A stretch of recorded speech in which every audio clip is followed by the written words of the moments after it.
Hi everyone, Miss Lisa here. Hope you're all doing well and welcome to Family Sunday School. So, it's Palm Sunday. Woohoo! I hope you all have made your palms that Miss Lisa had sent in your Lenten kits. If you didn't receive one, let me know. I'll try to get something to you. But anyway, for today, our story is out of the book of Mark, chapter 9, verse 30 through 37. I'm going to read it to you and then we'll chat about it. So they went on there and passed through Galilee.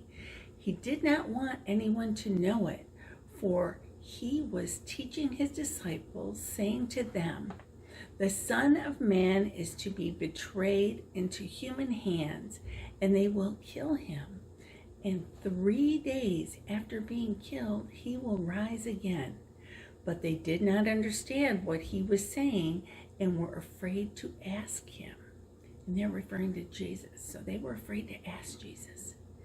Then they came to Capernaum, and when he was in the house, he asked them, "What were you arguing about on the way?" But they were silent, for on the way they had argued with one another who was the greatest. He sat down, called the 12 disciples, and said to them, "Whoever wants to be first must be last of all, the servant of all." Then he took a little child and put it among them, and taking it in his arms, he said to them, "Whoever welcomes one such child in my name welcomes me. And whoever welcomes me welcomes not me, but the one who sent me." Nice story, huh? So Jesus lived when the Roman Empire dominated Israel. The Roman Empire treasured obedience and worship of the emperor. And the Roman Empire was not pleased with Jesus because he taught a different way of life, and people were attracted to his message. He was disruptive because he treasured people, even those the Roman Empire hated. Roman authorities became more and more frustrated with Jesus, but he did not back down. This is what Jesus was speaking about, what he said the Son of Man would be betrayed and killed. When he said that the Son of Man would be betrayed and killed. The Roman Empire also did not always treat children very well. According to historians, Romans did not believe children had human rights, and girls were treated unfairly. They were not allowed to go to school, and they were made to marry very young. Little girls were not treasured. As Jesus often did, he rejected this idea and showed us another way. So Jesus believed and taught children were important.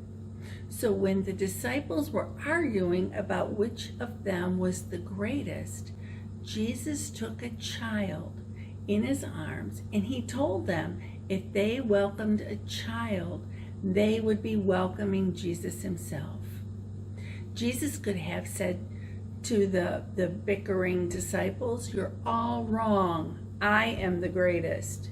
But instead, Jesus raised up a child, showing them and us the greatness of children. Jesus loved to empower people who were not appreciated. Imagine the child was a little girl and she was not allowed to go to school, and she did not get to inherit her family's land or business, and she did not have many choices at all. Then Jesus came along and tells everyone she represents that the Son of God, she represents the Son of God, and I wonder if she felt treasured that day. I bet she did. All children should feel treasured, or feel treasured by their families and communities.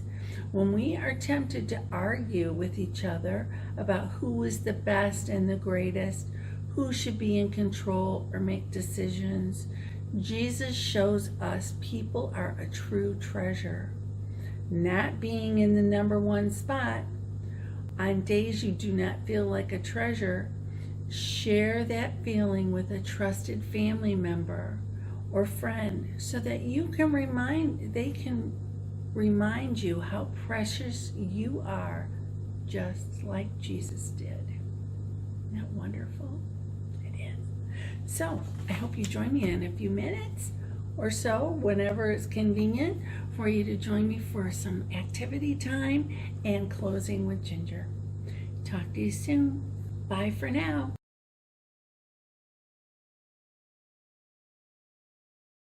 Hello, friends. Welcome to Family Sunday School and our activity for today. Today we are talking about sometimes grown-ups forget to let children choose or make any decisions. And I'm guilty of it. I sometimes made a lot of the decisions for my boys when they were growing up. And sometimes kids have to be heard, right? So when a child doesn't get to make any choices, they feel powerless. And what does your family do to show children's voices are important? Are there times? Not all the time, maybe. Sometimes we have to let the parents make the decisions, but there are a lot of times where children can make those decisions. So choose one of these activities this week and work with your family and make some decision making. Power together, okay? Some suggestions. Maybe children would like to choose a family meal or meals, right? Here's one of our church cookbooks. Maybe you could look together and find some recipes that maybe you might want to share or work on and plan some meals. Maybe have children choose an outdoor family activity together. Maybe you want to go for a walk or a bike ride or play frisbee or go to the park, okay? Children choose an indoor family activity, maybe a board game or cards or charades or a movie, maybe something like that. Maybe children can choose a furniture arrangement. Maybe rearrange a bedroom, maybe move a desk, maybe move the living room around a little bit. But kids have to help too. Can't just make the suggestions. They got to help with the work. And make up your own activity that maybe you children would like to speak up to your parents and see if that's okay.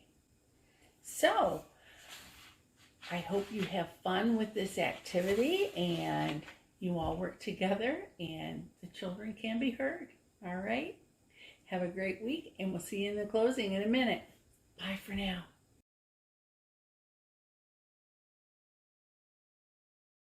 Hi everyone, Miss Lisa Ann Ginger is here. Hope you can see her. She'll join me in a second. So welcome to our closing of Family Sunday School this week, Palm Sunday. I hope you've enjoyed the crafts of making the palm leaves and the activities about maybe sharing in the decision making in your house. So the coloring page this week is Jesus and bringing in the children, right? There's a child sitting on his shoulder and on his lap. Whoever wants to be first must be last. And the word last is in the background there. This is going to be a really nice coloring page, nice and colorful. Can't wait to get to it. So remember to bring all your coloring pages to church when we get together, and we are going to share all of our artwork with the congregation. So make sure to do that. So while you're working on your coloring, Here are a few discussion questions that you could share with your family. What makes you feel most treasured? What makes you feel most treasured? And how do you know you are treasured in your family? And the last question, there's just a few this week. What do you do when you don't feel very loved? That's a sad one. What do you do when you don't feel very loved? Talk about those things with your family members. It'd be good to have that discussion. So, Ginger, would you come here? No? You bow your heads in prayer with Miss Lisa, please, and Ginger too. Father, Mother, Parent of all, we are all your precious children, some old, some young. You treasure us in your heart, and nothing can change your love for us. Help us welcome and cherish the children in our lives. Amen. So I hope you enjoyed this activity, all the activities that I've suggested, and the coloring, and the stories, and the time together. So I look forward to seeing you hopefully very soon. Enjoy the warm, nice weather, and we'll see you next time. Bye for now.